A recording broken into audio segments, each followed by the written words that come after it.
Agradezco mucho este tiempo que se toman para poder aprender de este interesante tema.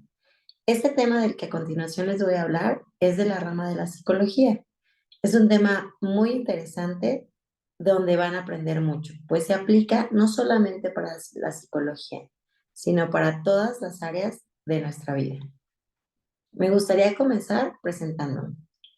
Yo soy Aida Guadalupe Alonso Peña. Soy estudiante de la licenciatura en psicología en la Universidad IEU. Esta es mi sexta materia y se llama Motivación y Sensopercepción. ¿Alguna vez te has cuestionado cómo es que nuestro cerebro capta la información del entorno o cuáles son las consecuencias que provoca la información originaria de los órganos de los sentidos? ¿O cuáles son las consecuencias que provoca la información originaria de los órganos? ¿O qué procesos mentales intervienen para que podamos comprender lo que sucede a nuestro alrededor? Bueno, pues con este tema tú podrás darle respuesta a muchas preguntas. Lo primero que hay que conocer a fondo es qué papel juega la motivación dentro de la conducta y las emociones humanas y cuál es su relación con la sensopercepción. La sensopercepción, con el simple hecho de leer esta palabra, podemos visualizar que está integrada por dos vocablos, dos conceptos. Por un lado, encontramos que senso tiene que ver con los sentidos. Y por otro lado, percepción, que es la interpretación que se le da a la información que recibimos. Ahora se han investigado muchísimas cosas y hemos descubierto que los 5 sentidos que nos habían enseñado toda nuestra vida desde la primaria, como el olfato, el oído, el tacto, el gusto y la vista, son solamente los sentidos primarios, porque ahora se han descubierto que también tenemos otros 2 sentidos, como son el, la propiocepción y el vestibular. El primero es la capacidad que tiene nuestro cerebro de saber la posición exacta de todas las partes de nuestro cuerpo en cada momento. Y el segundo informa sobre la posición, la velocidad y la aceleración del movimiento de la cabeza, facilitando la estabilidad visual. Entonces, ¿qué es la sensopercepción? Bueno, pues la sensopercepción es la manera en que percibimos e interpretamos a nivel cerebral la información sobre el mundo a través de nuestros sentidos. Es un proceso mental, pero en su nivel de proceso mental, la sensopercepción, es un proceso mental básico. A través de los sentidos recibimos información que proviene tanto del exterior como del interior. Los sentidos que provienen del exterior son la vista, el olfato, el gusto, el tacto y el oído. Y los sentidos que provienen del interior son la propiocepción, que nos brinda la información, y la vestibular, que nos ayuda a mantener el equilibrio. Por otro lado, ¿qué significa entonces cuando tenemos una alteración en la percepción? Bueno, pues cuando tenemos una alteración en la percepción, podemos tener alucinaciones, agnosia y... Unai Aso define la sensopercepción como el proceso mediante el cual recibimos la información de los estímulos sensoriales a partir de nuestros sentidos para que pueda ser codificada y procesada después en nuestro cerebro y finalmente podamos generar una experiencia perceptiva consciente. ¿Dónde surge este concepto? Bueno, pues hay muchas teorías que nos hablan de él, pero yo quiero enfatizar un poco en la motivación.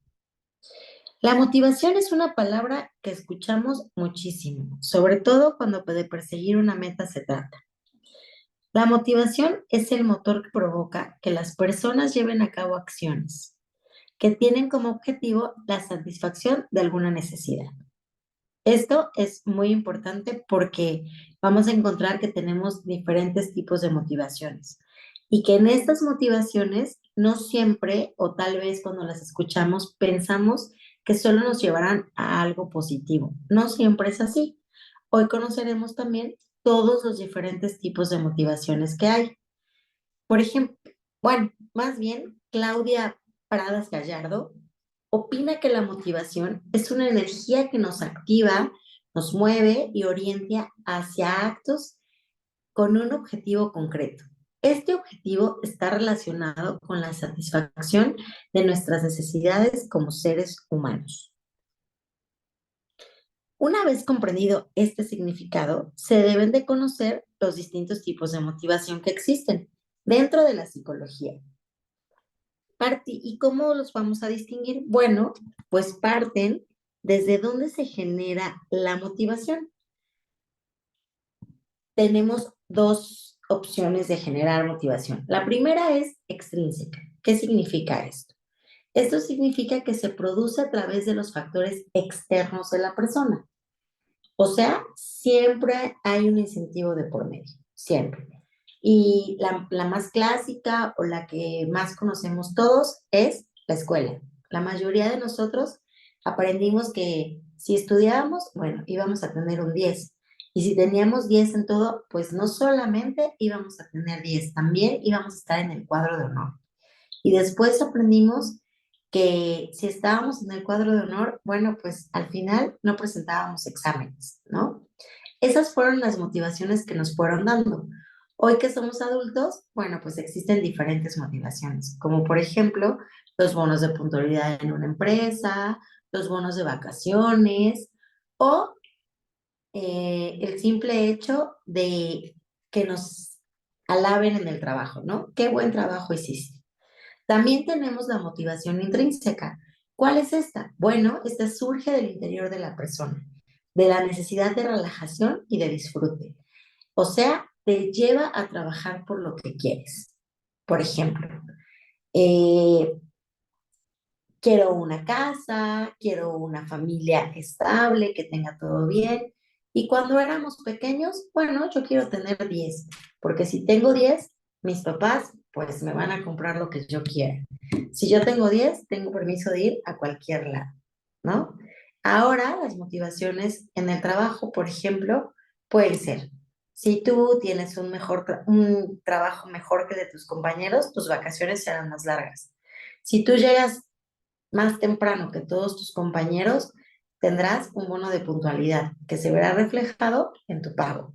Y entonces la gente tiene estos dos tipos de motivación con lo que va manejando en la vida. La motivación está siempre. Depende del objetivo de la motivación, es cómo se divide, porque no siempre, aunque sonar así, no siempre es como positivo, como vamos, sí se puede, no. También la motivación se divide en positiva o negativa. Por ejemplo, ¿cuál es la motivación positiva? Bueno, esta es la que está enfocada a la obtención de resultados, ¿no? Es normalmente la que manejamos en las escuelas, con los hijos, en los trabajos, porque queremos resultados. Por ejemplo, volvemos al mismo de la escuela. Si tú tienes tus estudios al corriente, si tú vas bien, ¿cuál va a ser la recompensa? Bueno, pues graduarte. Y si tú te gradúas, vas a poder tener mejores oportunidades de trabajo.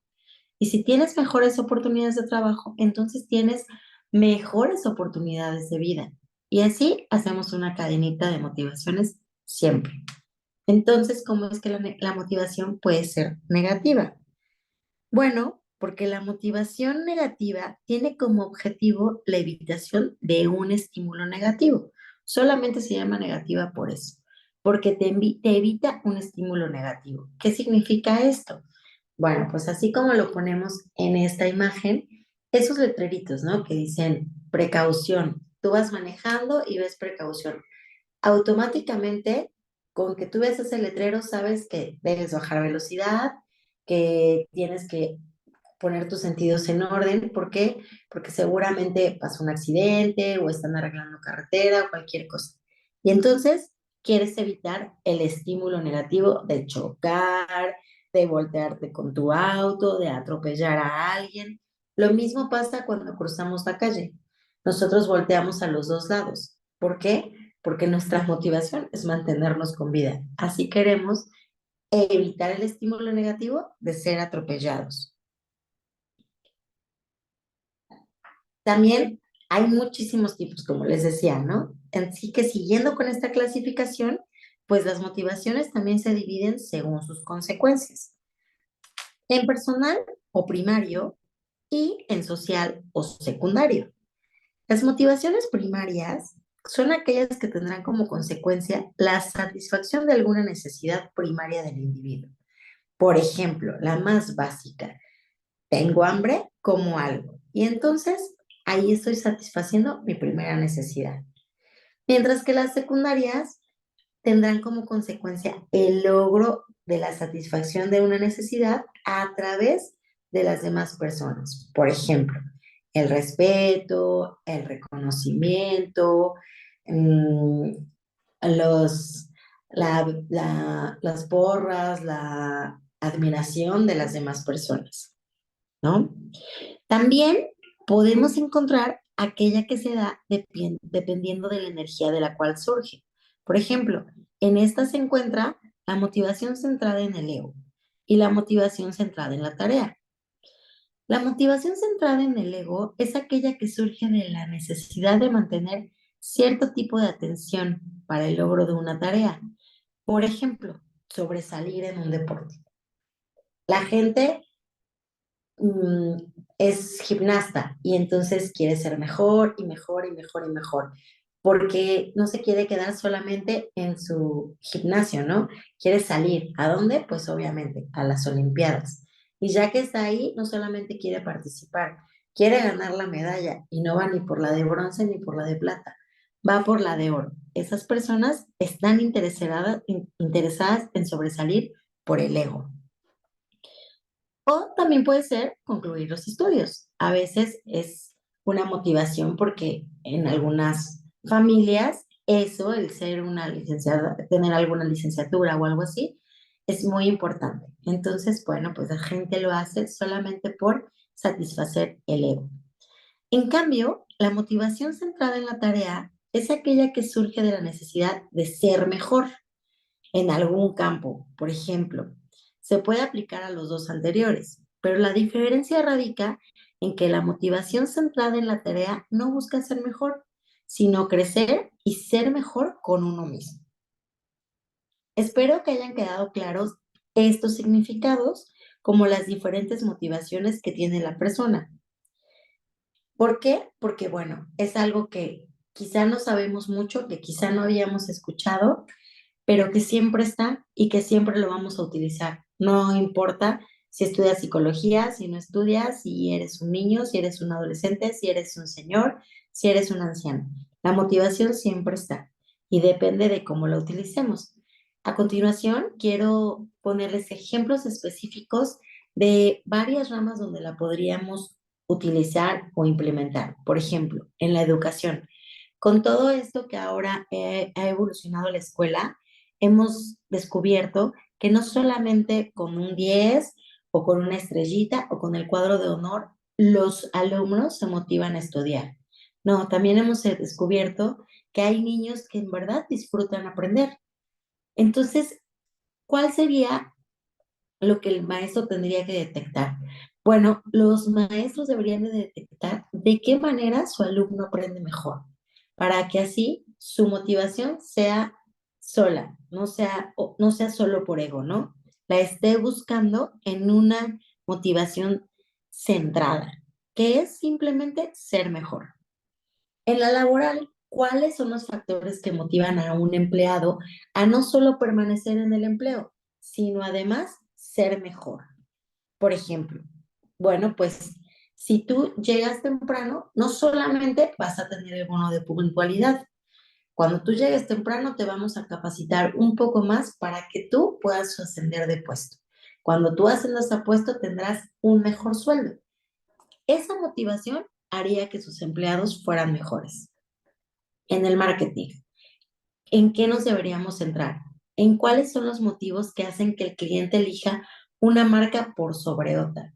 Refrescos hay muchos, pero la Coca sigue siendo la que va a vender más. ¿Por qué? Porque tiene un buen marketing. Se ha centrado en los motivos de que la gente la elija. Por ejemplo, se presenta en los mejores eventos, la toman los mejores artistas, siempre está en los mejores conciertos. Así que todos queremos tomar una Coca-Cola porque está en los mejores lugares. Y por supuesto que vamos a hablar de la motivación en la psicología. Aquí sería interesante que como profesional de la psicología te enfocaras en qué motiva a tu paciente a ir a terapia. Y no solo ir a terapia, sino mantenerse activo durante sus sesiones y post sesiones. O sea, ¿qué es esto? Que después de que salga de tu consultorio, esa persona en verdad aplique lo que ha trabajado contigo. Espero que estos pequeños, sencillos ejemplos les ayuden a ver cómo la aplicación de la motivación en todas las áreas nos ayudan siempre para mejorar. No importa qué tipo de motivación tengamos. Lo importante es tener la motivación adecuada para que esto rinda, para que esto ayude a cambiar. En conclusión, como podemos apreciar, la motivación y la sensopercepción son temas de suma importancia para que se genere la conducta humana. La sensopercepción, fundamental para reproducir el comportamiento, y la emoción, que influyen en la vida. La motivación es un aspecto de enorme relevancia en las diversas áreas de la vida, por cuanto orienta las acciones y se conforma así un elemento central que conduce a la persona que realiza hacia su objetivo y a qué se dirige. Todas nuestras referencias son tomadas de la biblioteca IEU. Se las dejo por si cualquiera quisiera consultarlas. Y eso es todo. Les agradezco mucho su atención y su tiempo. Estoy disponible para dudas o sugerencias. Gracias y que tengan buena noche.